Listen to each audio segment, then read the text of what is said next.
Hello everyone, welcome to Magnet Brains. मैं हूं अदिति शाह और आज के लेक्चर में हम कर रहे हैं क्लास 12 अकाउंट्स का चैप्टर नंबर 5 जिसका नाम है एडमिशन ऑफ पार्टनर।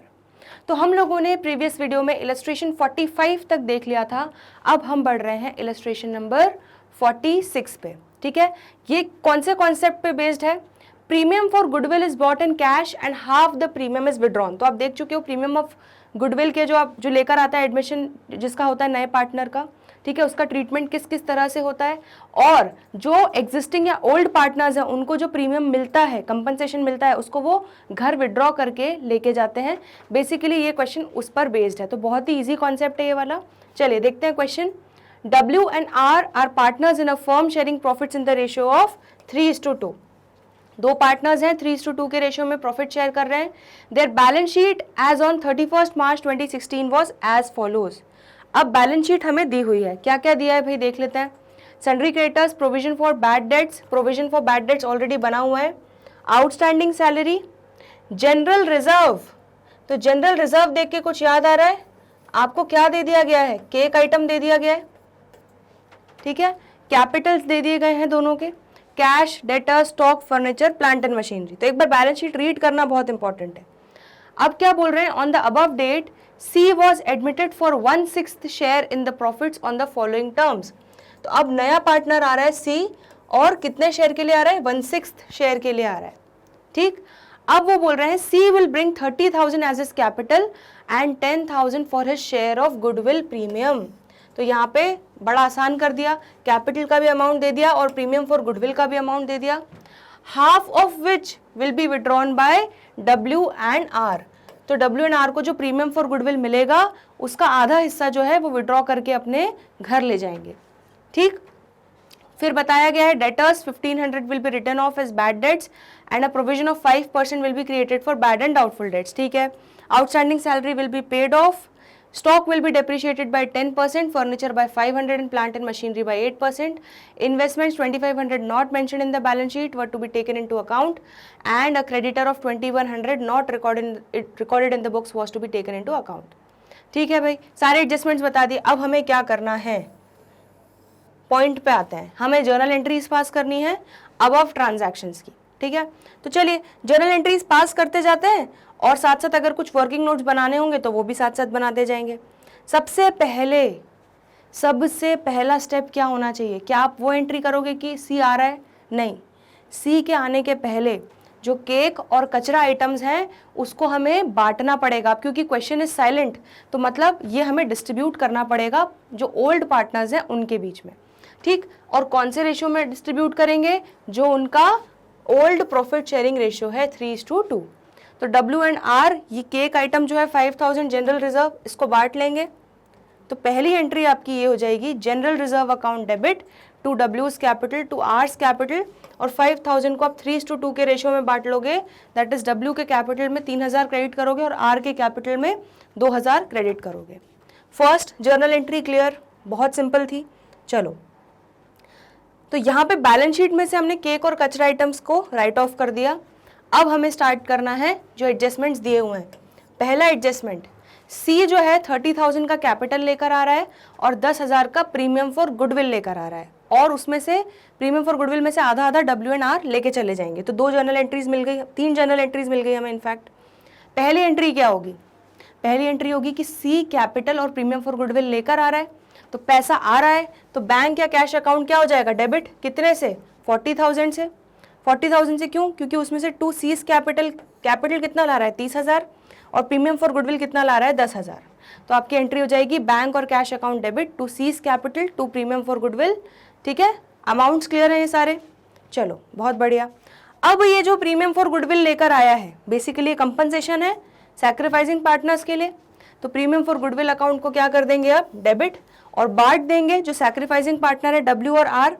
अब यहाँ पे किस रेशियो में बांटेंगे? सैक्रिफाइसिंग रेशियो तो उन्होंने दिया नहीं हुआ है, तो हम ये मान लेंगे कि जो ओल्ड प्रॉफिट शेयरिंग रेशियो है वो इसी रेशियो में सैक्रिफाइस कर रहे होंगे नए पार्टनर के लिए, सी के लिए, ठीक है। तो यहाँ पर जो 10,000 वो प्रीमियम फॉर गुडविल लाया है उसको आप 3:2 के रेशियो में ही इन दोनों में बांट दोगे, कंपनसेट कर दोगे।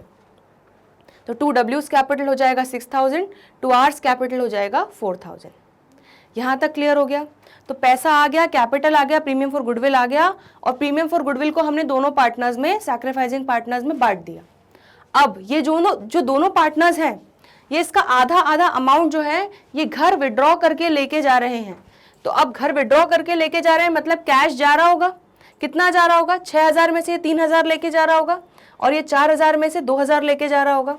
तो मतलब टोटल 5,000 का कैश जा रहा है। तो आपका टू बैंक और कैश क्रेडिट हो जाएगा, और डेबिट क्या हो जाएगा, दोनों पार्टनर का कैपिटल अकाउंट, क्योंकि उनका कैपिटल अकाउंट रिड्यूस हो रहा है, वो पैसा विड्रॉ करके लेके जा रहे हैं। तो डब्ल्यूज capital account debit 3,000, R's capital account debit 2,000। यहाँ तक कहानी क्लियर हो गई, ठीक है। चलो नेक्स्ट, अब वो बोल रहे हैं debtors ₹1,500 will be written off as bad debts and a provision of 5% will be created for bad debts and doubtful debts. हाँ तो बच्चों ये थोड़ा इंपॉर्टेंट है, इसको देख लो ध्यान से, ये वाला एडजस्टमेंट देख लो। यहाँ पे आपको ऑलरेडी एक गुल्लक दी हुई है प्रोविजन फॉर बैड डेट्स की, कितने की दी हुई है, 2,000। और ये क्यों बनाया जाता है, प्रोविजन फॉर बैड डेट्स क्यों बनाया जाता है, कि इन केस अगर हमारी कोई बैड डेट्स हुई तो आप इस गुल्लक में से कंपनसेट कर सकते हो अपने बैड डेट्स के लॉस को। तो ठीक है, हम पहले से तैयारी करके रख लेते हैं, प्रोविजन बना के रख लेते हैं। तो ये 2,000 रुपए की गुल्लक हमने ऑलरेडी बनाई हुई थी, फिर घटना घटी, दुर्घटना घटी, 1,500 रुपए के बैड डेट्स हो गए, ठीक। तो 1,500 के जो बैड डेट्स हो गए, क्या होगा, ये 1,500 का नुकसान हो गया, लॉस हो गया। तो आप इसका कंपनसेट, इसको कहाँ से कंपनसेट करोगे, प्रोविजन फॉर डाउटफुल डेट से, ठीक है। कितना, 500 रुपये बचेगा गुल्लक में आपका, 2,000 की जगह अब आपका सिर्फ 500 ही बचेगा।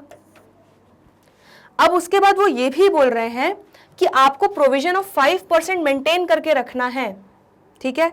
तो यहाँ पर ध्यान से देखो, 18,000 रुपये के डेटर्स थे, ठीक है, उसमें से अब 1,500 के बैड डेट्स हो चुके हैं, तो ये याद रखना है, 1,500 के बैड डेट्स हो चुके हैं। तो अब कितने बचे, अब हमारे पास एक्चुअल डेटर्स कितने बचे, 16,500। तो 16,500 पे आप 5% मेंटेन करके रखोगे, मतलब आपको 825 इस गुल्लक में 825 मेंटेन करके रखना है। इतनी कहानी समझ में आ गई, बस ये इंपॉर्टेंट है समझना। अब इसकी एंट्रीज कैसे होंगी वो ध्यान से देखते जाओ। हम एक प्रोविजन फॉर डाउटफुल डेट्स का लेजर अकाउंट भी बना लेते हैं। यहाँ पर देखो, तो प्रोविजन फॉर बैड डेट्स, ये बेसिकली आपका जो गुल्लक है उसका पूरा आपको हिसाब किताब यहाँ पर दे दिया गया है। ओपनिंग बैलेंस दिया हुआ है, देखो गुल्लक का ओपनिंग बैलेंस दिया हुआ है यहाँ पर हमें बैलेंस शीट में, कितना दिया हुआ था, 2,000 रुपये दिया हुआ है, ठीक है। तो आपका ओपनिंग बैलेंस हो जाएगा प्रोविजन फॉर डाउटफुल डेट्स का 2,000। अब यहाँ पे साथ साथ जर्नल एंट्री देखते जाते हैं। पहले क्या बोला है कि 1,500 का हमें बैड डेट हुआ है, 1,500 का बैड डेट्स हुआ, तो पहली एंट्री क्या हो जाएगी, बैड डेट्स अकाउंट डेबिट। 1,500 का बैड डेट हुआ तो लॉस को बुक कर लो, ठीक है, नुकसान हुआ उसको डेबिट कर लो, और वो हमारे डेटर्स की वैल्यू को कम कर रहा है बैड डेट्स। अब हमारे 1,500 के डेटर्स हमें नहीं मिलने वाले, तो इसलिए हम क्या करेंगे, असेट हमारा कम हो रहा है, तो इसलिए हम डेटर्स को क्या कर लेंगे, क्रेडिट। तो आपकी एंट्री क्या हो जाएगी, bad debts account debit to debtors 1,500। ये एंट्री हो गई, इतना क्लियर हो गया। अब जो ये लॉस हो गया, जो लॉस आपने बुक कर लिया, इसको आप गुल्लक से एडजस्ट करोगे, तो ये गुल्लक से एडजस्ट करने की एंट्री हो जाएगी।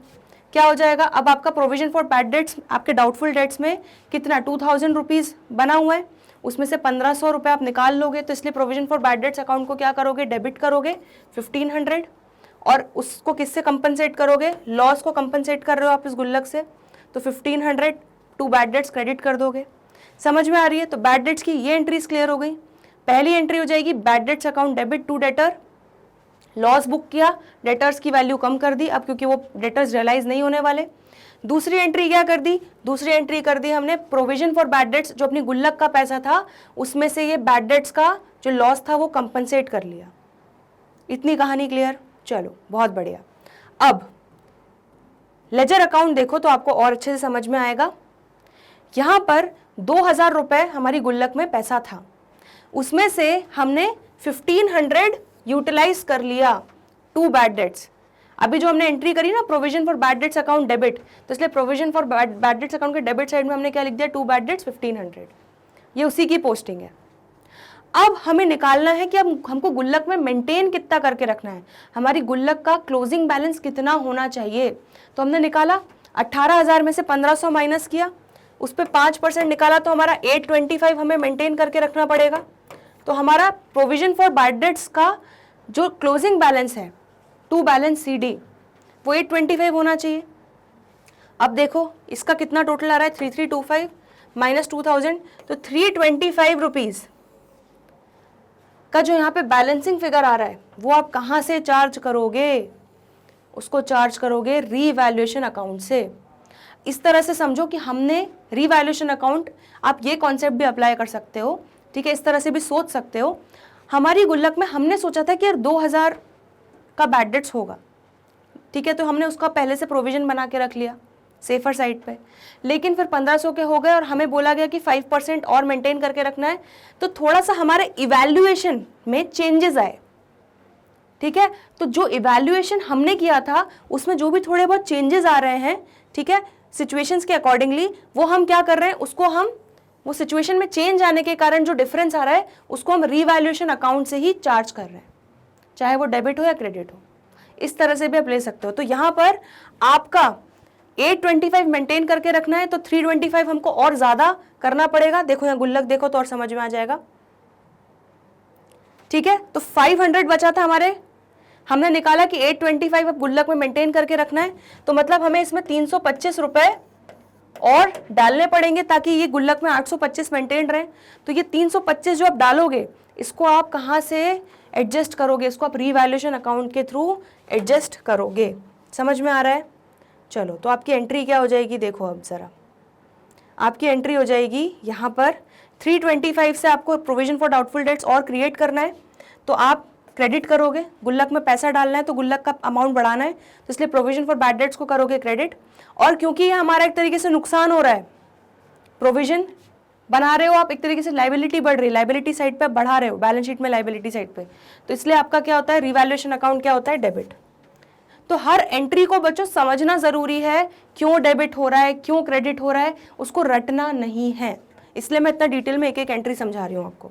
चलिए, तो ये हो गया, तो ये वाला एडजस्टमेंट अच्छा था, इंपॉर्टेंट था, आई होप आपको अच्छे से समझ में आ गया। डेटर्स वाला चीज़ पूरा, bad debts, provision for doubtful debts, ठीक है, किस तरह से रिवैल्यूएशन अकाउंट से बैलेंसिंग फिगर एडजस्ट होगा, सब कुछ। चलो, अब next, outstanding salary will be paid of. तो आउटस्टैंडिंग सैलरी कितनी थी, 3000 रुपये की ऐसी सैलरी थी जो ड्यू हो चुकी थी लेकिन हमने पे नहीं की थी, तो चलो अब पे करना है, तो 3000 की सैलरी को हम पे कर देते हैं।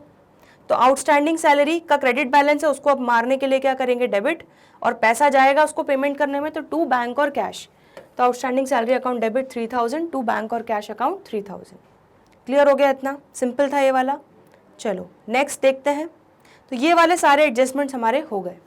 Stock will be depreciated by 10%, तो स्टॉक की वैल्यू गिर रही है 10% से, फर्नीचर 500 रुपये से, and plant and machinery by 8%। चलो, तो यहाँ पे देख लेते हैं, बैलेंस शीट में हमारा स्टॉक कितना था, 20,000 था, तो 20,000 का 10% कितना हो गया, हमारी स्टॉक की वैल्यू गिर जाएगी 2,000 से, ठीक है। तो अब रीवैल्यूएशन अकाउंट में नुकसान हो रहा है, असेट की वैल्यू गिर रही है, तो इसलिए रीवैल्यूएशन अकाउंट को क्या करेंगे, डेबिट करेंगे, और स्टॉक, असेट की वैल्यू कम हो रही है तो असेट को क्या करेंगे, क्रेडिट।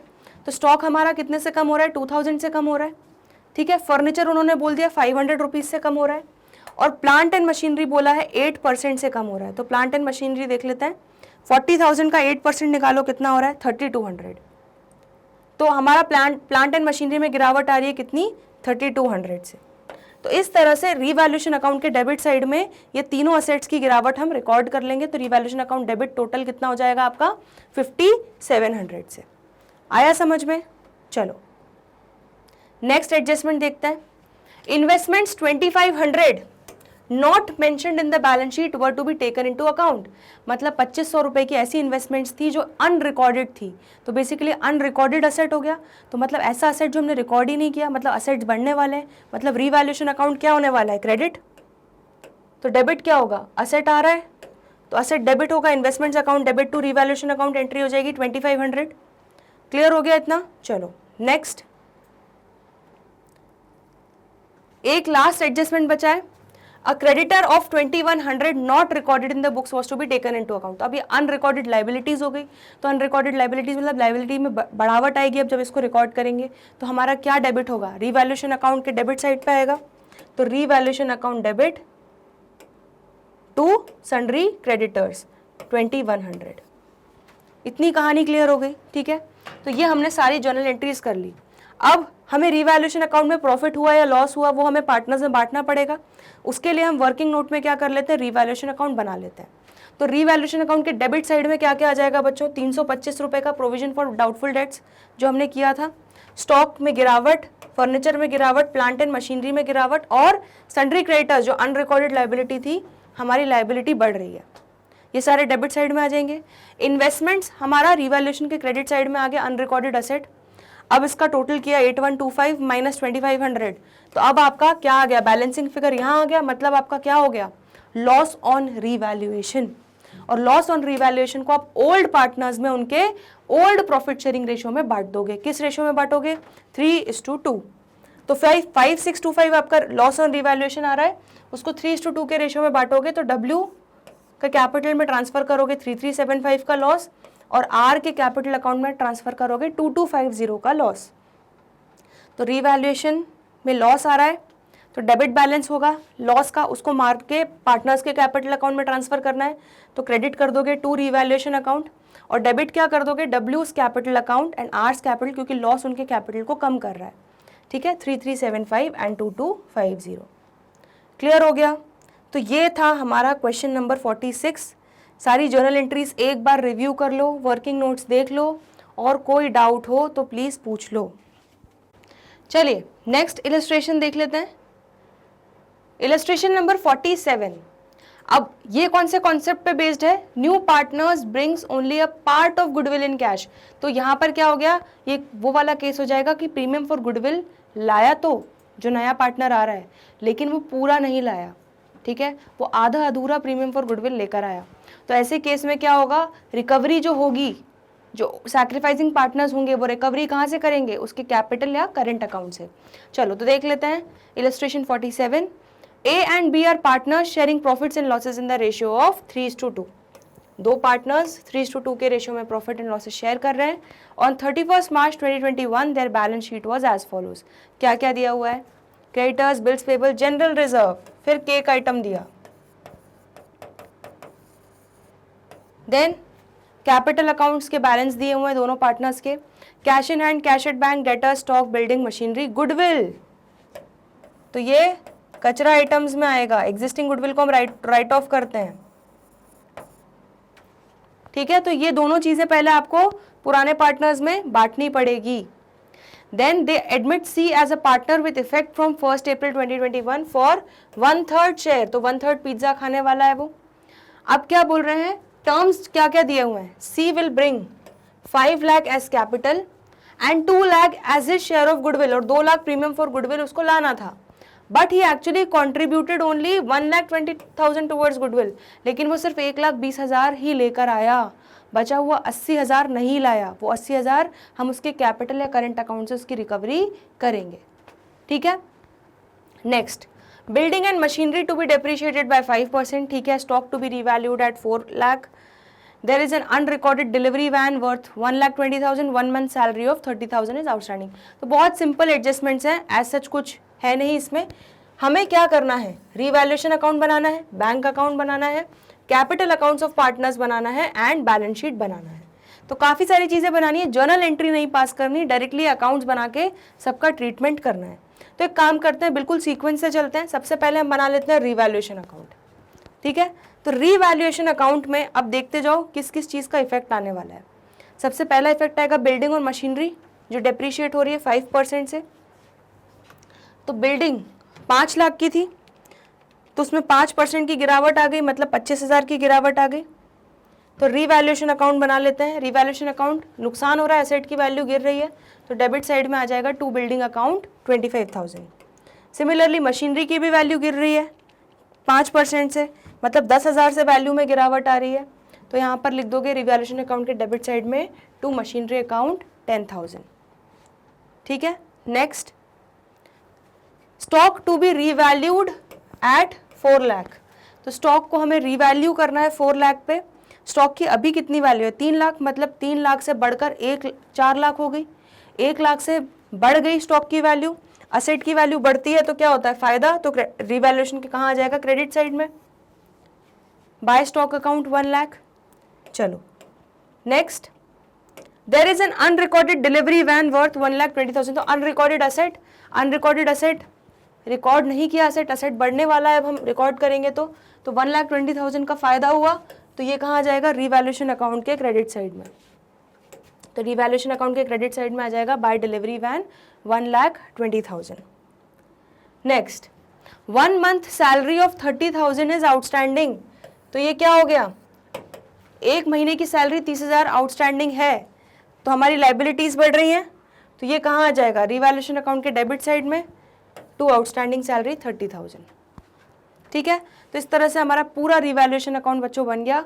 टोटल करो, क्रेडिट साइड का आ रहा है 2,20,000, उसमें से जब आप ये सारी चीज़ें माइनस करोगे तो आपका गेन ऑन रीवैल्यूएशन या प्रॉफिट ऑन रीवैल्यूएशन आ जाएगा 1,55,000 का, जो आप पुराने पार्टनर्स ए और बी में उनके ओल्ड प्रॉफिट शेयरिंग रेशियो में बांट दोगे 3:2 के रेशियो में। तो 1,55,000 को 3:2 में करो, ए को मिलेगा 93,000 और बी को मिलेगा 62,000। क्लियर हो गया? इतनी कहानी क्लियर हो गई। तो यहाँ पर हमने रीवैल्यूएशन अकाउंट बच्चों पूरा बना लिया। अब बनाते हैं चलो बैंक अकाउंट। बहुत ही ईजी है। बैंक अकाउंट का ओपनिंग बैलेंस दिया हुआ है 5,75,000। ठीक है, और बैंक से रिलेटेड कौन कौन सी एंट्रीज हो रही हैं? बैंक से रिलेटेड सिर्फ ये एंट्री हो रही है कि ये अपना कितना 5 लाख कैपिटल ला रहा है और 1,20,000 लेकर आ रहा है गुडविल। कितना लाना था उससे मतलब नहीं है, कितना एक्चुअली पैसा ला रहा है उससे मतलब है। चलो तो ये कर लेते हैं बैंक अकाउंट में एंट्री। बैंक अकाउंट का ओपनिंग बैलेंस, असेट अकाउंट है तो डेबिट साइड से ओपनिंग बैलेंस चालू होगा। To balance brought down 5,75,000। 5 lakh और आया एज सीज कैपिटल एंड 1,20,000 और आया एज प्रीमियम फॉर गुडविल। तो टोटल अब कितना बैलेंस हो गया बैंक अकाउंट में? 11,95,000। क्लियर हो गया इतना? चलो बहुत बढ़िया, बैंक अकाउंट भी बन गया। अब बहुत इंपॉर्टेंट है कैपिटल अकाउंट ऑफ पार्टनर्स। ये आपका मेन है। ये अगर आपने सही से बना लिया तो आपका क्वेश्चन बिल्कुल सही हो जाएगा। चलो तो सबसे पहले तो स्टार्टिंग कहाँ से करते हैं बच्चों? ओपनिंग बैलेंस लिख लेते हैं 8 लाख और 4 लाख पुराने पार्टनर्स का। तो यहाँ पर हम लिख लेते हैं 8 लाख और 4 लाख ओपनिंग बैलेंस। ठीक है, इसके बाद आते हैं हम, क्या दिया हुआ है हमें यहाँ पे? ये जो केक आइटम है इसको इन दोनों पार्टनर्स में बांट देते हैं। किस रेशियो में? 3:2 के रेशियो में। तो जनरल रिजर्व को 1,50,000 को आप 3:2 के रेशियो में बांटोगे, कितना आ जाएगा? ये इसको मिलेगा 90,000 और इसको मिलेगा 60,000। तो आपने दोनों पार्टनर्स को केक आइटम्स बांट दिए। इसके बाद ये गुडविल, एग्जिस्टिंग गुडविल भी बांट दो, राइट ऑफ करोगे उनके कैपिटल अकाउंट से। तो इसका डेबिट बैलेंस है। ठीक है, तो अब ये हो जाएगा क्रेडिट और पार्टनर्स का कैपिटल अकाउंट क्या हो जाएगा? डेबिट। तो 50,000 का 3:2 कर दो जल्दी से, 30,000 और 20,000। तो इनके partners capital account debit side में आ जाएगा 30,000 और 20,000 टू गुडविल अकाउंट। जो एग्जिस्टिंग गुडविल है उसको हम राइट ऑफ कर रहे हैं पार्टनर्स के कैपिटल अकाउंट में। चलो यहाँ तक बिल्कुल कहानी क्लियर हो गई। अब हमने जो रीवैल्यूएशन अकाउंट बनाया है इससे जो पार्टनर्स को प्रॉफिट मिल गया ये भी उनके कैपिटल अकाउंट में डाल देते हैं। तो उनके कैपिटल अकाउंट हो रहे हैं क्रेडिट, कितने कितने से? 93,000 से और 62,000 से। तो दोनों के क्रेडिट कर दोगे, लिख दोगे बाय रीवैल्यूएशन अकाउंट। यहाँ तक कहानी क्लियर हो गई। चलो अब आ रहा है सी हमारे पिक्चर में। तो सी 5 लाख कैपिटल लेकर आ रहा है, तो सी के कैपिटल अकाउंट में 5 लाख डाल देंगे और 1,20,000 प्रीमियम फॉर गुडविल लेकर आ रहा है। तो यहाँ पर जब हम बांटने की एंट्री करेंगे पार्टनर्स में तो क्या एंट्री होती है? Premium for goodwill account debit. फिर आप क्या करोगे? सी का करेंट या capital account debit to A's capital account to B's capital account. ठीक है, तो मतलब प्रीमियम फॉर गुडविल का भी बटेगा 1,20,000 इनके सैक्रिफाइसिंग रेशियो में, और सी का जो करंट अकाउंट जो वो पैसा नहीं लाया है इस premium for goodwill that is 80,000 नहीं लाया, वो उसके रिकवरी होगी करंट अकाउंट से और 1,20,000 जो लेकर आया वो प्रीमियम फॉर गुडविल के नाम से हो जाएगा और वो दोनों पार्टनर से बटेगा। तो ये दोनों ही पैसे इन दोनों पार्टनर में बटेंगे। अब यहाँ पर कुछ दिया नहीं कि ए और बी कितना सैक्रिफाइस कर रहे हैं, तो इनका ओल्ड प्रॉफिट शेयरिंग रेशियो ही इनका सैक्रिफाइसिंग रेशियो बन जाएगा। तो 1,20,000 रुपये, पहले एक काम करते हैं, सी जो कैपिटल लाया उसको लिख लेते हैं। तो बाय बैंक अकाउंट सी लेकर आ गया 5 लाख, इतना समझ में आ गया। चलो अब प्रीमियम फॉर गुडविल को बांटते हैं। तो 1,20,000 को जब आप बांटोगे 3:2 के रेशियो में, तो ए को कितना मिलेगा और बी को कितना मिलेगा? 1,20,000, इसको मिलेगा 72,000 और इसको मिलेगा 48,000। तो प्रीमियम फॉर गुडविल का जो पैसा लेकर आया इतना इतना मिल जाएगा। अब जो उसके करंट अकाउंट से रिकवरी करेंगे तो ए और बी को 3:2 के रेशियो में कितना कितना मिल जाएगा? इसको मिलेगा 48,000 और इसको मिलेगा 32,000। तो बस यही आपको इनके कैपिटल अकाउंट में दिखाना है। प्रीमियम फॉर गुडविल अकाउंट से इनको कितना मिल रहा है? ए को मिल रहा है 72,000, बी को मिल रहा है 48,000 और सी के करंट अकाउंट से रिकवरी कर रहे हैं। ए को कितना मिल रहा है? 48,000 और बी को कितना मिल रहा है? 32,000। बस यही इंपॉर्टेंट था यहाँ पर। ठीक, अब टोटल कर लो तो ये हो जाएगा 11,03,000, 6,02,000, 5 लाख। तीनों का क्रेडिट साइड टोटल कर लिया, माइनस करो। ए का 11,03,000 में से 30,000 माइनस किया तो इसका क्लोजिंग बैलेंस आ गया 10,73,000।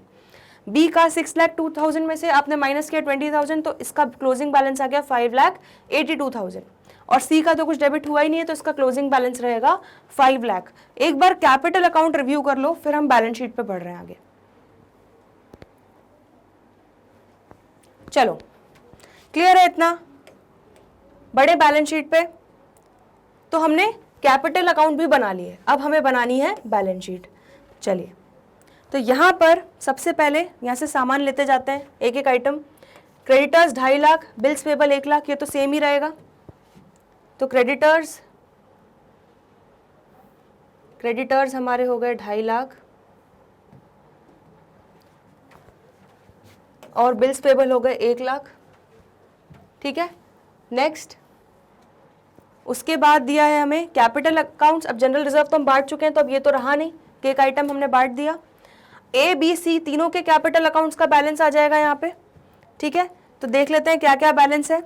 10,73,000, 5,82,000 और 5 लाख, तो तीनों के कैपिटल अकाउंट यहाँ आ जाएंगे। तो टोटल तीनों का कैपिटल कितना हो जाएगा? 21,55,000। ठीक है, क्लियर है इतना? चलो उसके बाद यहाँ पे एडजस्टमेंट में उन्होंने बोला है एक अनरिकॉर्डेड लाइबिलिटी थी हमारी, कौन सी? Outstanding salary. अब हमने उसको रिकॉर्ड कर ली 30,000, तो ये भी आपकी बैलेंस शीट में आ जाएगी। तो आउटस्टैंडिंग सैलरी 30,000 से दिखने लगेगी। तो यहाँ तक पूरी कहानी क्लियर है।